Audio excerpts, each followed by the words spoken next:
on? This is Retro Gamer Ranting. How are you guys doing? I'm doing fine. I'm here taking a quick look at GOG Galaxy version 1.0.0.871, which is the beta. And if you don't have this yet, go to GOG.com and sign up for it or download it or whatever, because it's totally worth it. This is a gaming equivalent. This is basically GOG's answer. Well, not really answer, just their I suppose I should say answer to Steam, when it's not really at the same time. This is pure DRM free gloriness. That's what this is. That is GOG Galaxy, and it's sort of a front end, it's sort of a hub, whatever you want to call it, its own gaming hub operating system that you download, and you can go to the store. You have your games on the side, as you can see. You can go to your library, whatever. I clicked on store already. And you can play all your GOG games, all for one convenient place, all online or offline, completely and totally up to you. No worries. You get a game off GOG, it is yours forever. No worry about having to be online all the time. No worry about verification, besides, of course, when you first install it. All that good jazz. This is GOG Galaxy, and this is great for someone like me who loves the indie market, who loves classic video games. As you can see, I have a ton here, like Wacky Wheels and Evil Genius, the Sam and Max series, Blood Rain, Secret Agent, Hocus Pocus, Sin, you know, all those great games. Some that you just, little hidden gems that you never heard of before but are also really fun. Ghostmaster, Judge Dredd vs. Death, Moto Racer 2, Total Overdose. If you've never played that game, please go out there and do it. Just all these wonderful games, and just in all its glory. And it's still in its early stages, and what it's basically going to bring you is a lot of what you get with Steam, only through GOG and in a area of expertise where it thrives, which is indie and classic games. And for the most part, there is a lot of AAA games coming to GOG.com. The Saints Row franchise, at least up to Saints Row 2 and Saints Row 3, are now on GOG.com. The Witcher franchise, you see Darksiders, Metroid Last Ride. You know, there are a ton of AAA titles as well, but at the same time, GOG has been comfortable when it comes to classic games, indie games. It's been more indie friendly. And I kind of see this as a very strong alternative to Steam. It's not going to knock Steam off its pedestal, obviously, but Steam has kind of become mudded as of late. Just diluted with stuff like from Steam Greenlight, from just, not just Steam Greenlight, just early access even. Just games getting put on Steam that sort of turn into the equivalent of shovelware, if you must. Some not so much, others well, but Steam used to be known sort of as that company, you know, the place you can go where you could find quality stuff all the time. They basically had a system in place where you weren't gonna get this shovelware stuff. You weren't gonna get the crap. It had integrity to it, and that sort of has been disappearing as of late. It's been frustrating people. And GOG sort of is a callback to that, and it has that integrity. It has all these great classic games, newer games, supporting indie games. Also has videos now, movies, usually game-related or otherwise, just indie movies and such, which I don't know if will ever become a part of GOG Galaxy. I know I don't see a place for it right now, but I'm sure it'll eventually get implemented. That'd be kind of cool to watch your movies from there. And GOG is sort of a callback to a simpler time where you knew where the quality was, you knew where to go to get these quality games to play them with your friends. And the fun thing is this is still in beta, so there's a lot of features missing right now. You know, friends list. As it does, I don't have any friends. I don't have anybody. I've been getting on my buddies to do it. I sent it to my cousin today. I go, "Did you have GOG Galaxy yet?" And he's like, "Huh?" ? And I go, Sent him the link, and I go, friggin' download this and tell me, and then I can add you. And he's like, okay. We're working on Mad Dog as well. But right now, as of late, like, if you do have GOG games installed on your computer, you have to kind of manually install them. Because I guess later it'll have it implemented where it'll just automatically search for it and find it. But, if I want to find Mountain Blade, I have to import. I have to find the folder, blah, blah, blah, blah, GOG. Do I have Mountain Blade in this folder? Because it's, right there. Boom. Click on it. Boom. There we go. Mountain Blade right there. And it'll install it and update it for you, which is sweet. And another really cool thing is this is all basically optional. Features coming soon, obviously, but run that startup, you could take that off, whatever, start up the library, but you could take these features, and game auto updating you just completely take off if you don't want that. You could shut off achievements if you don't want it. Game time tracking, you can shut that off. Well, eventually you'll be able to. Notifications, friends and chat, just shut it all off. You want the bare bones experience, you can shut it all off if you want to.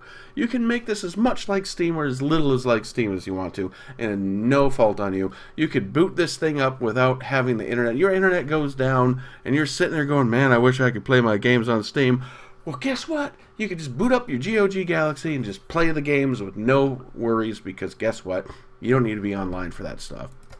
And eventually, and hopefully, and again, this is what makes things exciting, is there's going to be a ton of awesome features. Obviously, the backup copy, the one-click install, offline support, rollback, blah, blah. Optional auto. Again, optional. Everything's optional, which is great. This is what gets me excited. Multiplayer and matchmaking. Now, here's the thing that gets me really excited about this, is GOG Galaxy-powered multiplayer games offer matchmaking and online play in new and classic games alike. Meet other players, make friends or enemies.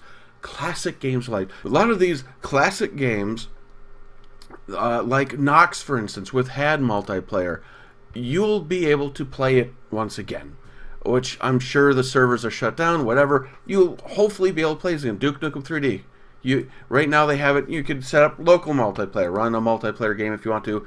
You could set up a local network one right now. But hopefully, eventually, you'll be able to play that online. Another thing that's going to be going on is they're going to have cross-play. If one of your friends owns one of these games on Steam and you own the game on GOG, you will be able to play each other. That will be nice. It will be implemented so so you won't have to own the game on both GOG.com, in Steam, whatever. You could just have to buy it on one, and if someone else owns it on the other, you're not screwed. You can still play it. That's awesome. That's exciting to me. The fact that all these classic games, all these games like Dungeon Keeper 2, excellent game, wonderful game, still holds up to this day. Multiplayer will be back, hopefully. Again, this is still beta, so they have to implement this stuff. So here's another thing. Obviously, online friends, game inviting and joining, coming soon, coming soon, coming soon. Choose your features, privacy, always optional, all this good stuff. And here's the thing that I found interesting, because I looked at the FAQ, and this is what's kind of cool. Can we edit, modify, or tweak GOG.com? And they basically said, if you like to tinker, feel free to start building your own features and even entire clients compatible with GOG Galaxy, assuming you could figure things out right now. We won't actually work against attempts to improve GOG experience, although we can't promise it won't break everything, yada, yada, yada. So it almost feels like they're saying, hey, this is going to be like open source. So if fans are sitting there going, GOG's great, but I wish this feature was in, or I wish this feature was made a little better, and they have the know-how, they might actually be able to make modifications. That would be cool if they had like a mod section for the GOG Galaxy itself. That would be awesome if you could just download different skins for it at the very bare bones, or download different multiplayer clients, or just different things that just improve older games, or just add to whatever it is. It would just be amazing. I mean, obviously, if someone tried doing this with Steam, like Valve would just flip their crap and be like, no, you can't do this. But in this case, people being able to make custom GOG Galaxy experiences for you to download would just be really sweet. It also could be a complete disaster as well, but that caught me, and that was like, I like that. I like that. I like the idea of that. That could turn into something great. So, as of right now, really super duper hyped about GOG Galaxy, and you guys should be too. I mean, especially if you are getting sick of Steam, and let's face it, Steam has just sort of been this muddled old mess as of late, you know, trying to implement all these things, but making it so, you know, we're going to implement all this, but we're doing hands-off, you know, we're going to make you know, a Steam Workshop pay for items, but you know, you guys make the prices and you guys monitor it. Here's early access, but you guys figure everything out. One of those hands-off approach to everything. At least with GOG, you're going to feel like you have, you know, quality back in your hands again. You're going to feel like you have some control over it. And that's something that's been sorely missing. Is this going to completely dethrone Valve Steam? No. Obviously, the strong points to GOG is going to be the classic DOS games and early Windows games. It's going to be the indie games. It's going to be the indie movies, probably. You know, that's where their strong point is. There's not going to be the latest, greatest AAA titles. Sometimes there will be, like Witcher 3. That's been promoted since day one on GOG, even before Steam started talking about it. So, you know, they're going to have specials like that. And you're going to get some AAA titles maybe down the road, but again, for the people that love those classic games and those indie games, like myself, and hopefully like you, this is just going to be a complete goldmine. This is going to be the holy grail of gaming front ends, I guess you can say, and I'm looking forward to it. I love the fact it's DRM free. I love all the things they're going to implement. Yeah, it's like, oh, well, they're implementing stuff that Steam already has. Yeah, but they're doing it in a way that's it's fresh, it's all optional, and it's putting control in the user's hands, not their hands. And that's why I'm excited. And that's why you guys, if you don't know about GOG.com, or if you have been a supporter of GOG.com for all this time, go and support GOG Galaxy and give them feedback and download the beta version and just have fun, man. This is exciting. This is great. A great alternative to Steam, in my opinion, and I'm looking forward to what the future brings. It's great to see GOG's, dreams sort of coming to light. I mean, they've been talking about this for a while, and it's finally coming true. I can't wait to see more to come. So this is just beta. The more of this updates, maybe I'll do another one. So if you do like this, please feel free to tell me in the comment section down below. Tell your friends about it. Rate, comment, subscribe, all that good jazz, because when you do that, that lets me know I'm doing my job, which is hopefully entertaining you. So, as always, folks, thank you for watching. Until next time, game fans, keep playing